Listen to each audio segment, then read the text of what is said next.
السلام عليكم، ازيكم يا حبايبي؟ عاملين ايه؟ يا رب تكونوا بخير.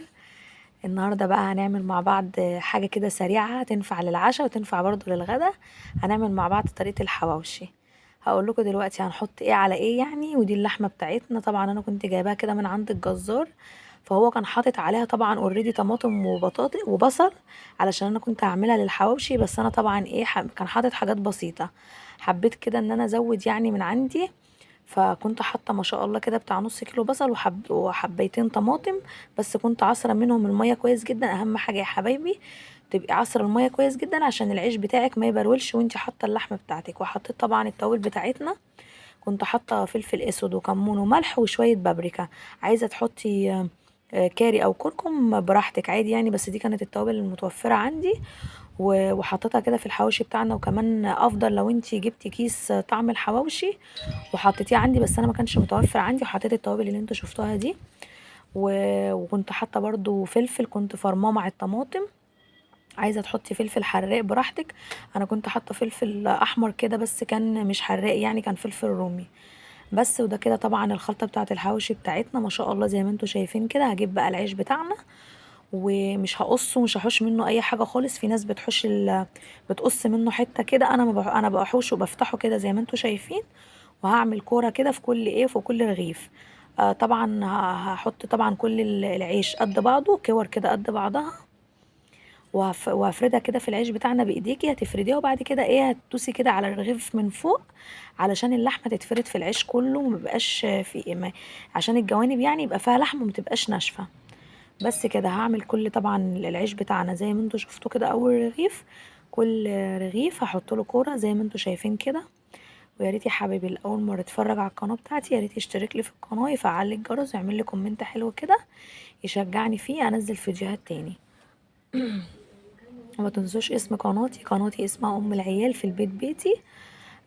وقبل اي حاجه ما تنسوش تصلوا على النبي وتذكروا الله. بس وكده طبعا هحشي بقى كل العيش بتاعنا وكل كمية اللحمة بتاعتنا هحطها كده في العيش. ما شاء الله زي ما انتوا شايفين اللحمة اللي انتوا شفتوها دي كانت حوالي كيلو لحمة. وحطيت على نص كيلو بصل وحطيت عليه حبيتين طماطم يعني حوالي ربع كيلو طماطم وقرنين فلفل. عملت معايا ما شاء الله يعني حوالي كده ما شاء الله بتاع 25 رغيف زي ما انتوا شايفين كده. تعالوا بقى اوريكم طريقة التسوية انا سويته ازاي. ما حطيتوش في الفرن ولا حاجة، انا سويته على عين البوتاجاز من فوق خالص كده في صاجة كده. وهوريكم انا عملته ازاي. طبعا انا جبت الصاجة دي كانت عندي بتاعة الميكرويف بتاعي، جبتها كده حطيتها على النار. وهجيب بقى كده بالفرشة بتاعتنا كده شوية زيت. هدهن طبعا الصاجة بتاعتنا كده. وبعد كده هرص بقى عليها عيش الحواوشي بتاعنا. هوريهولكوا دلوقتي بعد ما استوى كان شكله تحفة جميل جدا يعني ما شاء الله. او عايزة تعمليه بالفراخ هيبقى تحفة برضو. عايزة تعمليه بيتعمل بالفراخ بيبقى نفس الطريقة برضو، بس بدل اللحمة بتحطي فراخ بيبقى طعمه تحفة برضو جميل جدا. وممكن تحطي بدل الزيت ده ممكن تحطي حتة زبدة بيبقى طعمه افضل يعني. بس انا ما كانش عندي زبدة وعملته بزيت. بس طبعا حطيت بقى العيش بتاعنا كده. اهم حاجة توطي العين بتاع البوتاجاز عشان العيش. عشان طبعا كنت اول مرة يعني اول رصة انا حطيتها كنت معلية البوتاجاز ما كنتش واخدة بالي.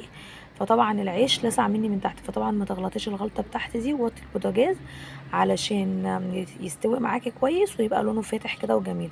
طبعا بتدهني العيش برضو كده من على وش شوية زيت بالفرشة علشان ما يتحرقش معاكي. وتوطي النار عشان كمان اللحمة اللي جوه العيش تستوي كويس. بس كده يا حبايبي. وهوريكم دلوقتي طبعا الحواوشي بعد ما استوى وسويته كده كويس جدا. هوريكم برضو شكله دلوقتي كان حاجة تحفة كده وجميلة جدا. وتعملي بقى جنبه شوية طحينة شوية سلطة. اي حاجة بقى جنبه كده حاجة ما شاء الله يعني وسريعة ومش هتاخد معاكي وقت في الغدا او في العشاء. هو كده ابتدى ياخد لون. انا حبيت اوريهولكوا بس دي كانت اول راسة طبعا واتلسع مني كده زي ما انتوا شايفين. بس انا برضو دويت الموضوع يعني. وجيت بعد كده وطيت البوتاجاز عشان يستوي معايا كويس. شوفوا وشه كان شكله جميل ما شاء الله واحمر كده زي ما انتوا شايفين. وده اللي كان ملسوع مني علشان انا كنت معليه النار شويه. واللحمه بتاعتنا كده ما شاء الله الله اكبر مستويه كده من جوه كان شكله جميل كده ما شاء الله. وكان طعمه تحفه وريحته كانت تجنن احلى من اللي بتجيبيه من بره مليون مره. وحاجة نضيفة انت بتعمليها لولادك في البيت، وبتبقي ضامنة كل الادوات اللي انت مستعملاها في بيتك وايه اللي انت حطاه احسن من اللي بره مليون مرة. ما شاء الله كانت ريحته تحفة جدا ما شاء الله يعني. وسويت بقى كل الكمية على النار كده طبعا علشان كان عايزة انجز، فحطيت صينية كده الناحية التانية وسويت كده في الصينية وفي الصاجة بتاعتنا. وطبعا عملت كده شوية سلطة. السلطة دي كانت عبارة بس عن طماطم وبصل بس. دي عملتها كده جنب الحواوشي يعني حاجة سريعة، كان طري كده زي ما انتوا شايفين مش ناشف ولا حاجة. حبيت اوريكم ان هو يعني ما كانش ناشف، كان طري كده ما شاء الله. بس وقبل اي حاجة تصلوا بينا على النبي وتذكروا الله، وما تنسوش الكومنت الجميل بتاعكم. والسلام عليكم ورحمة الله وبركاته.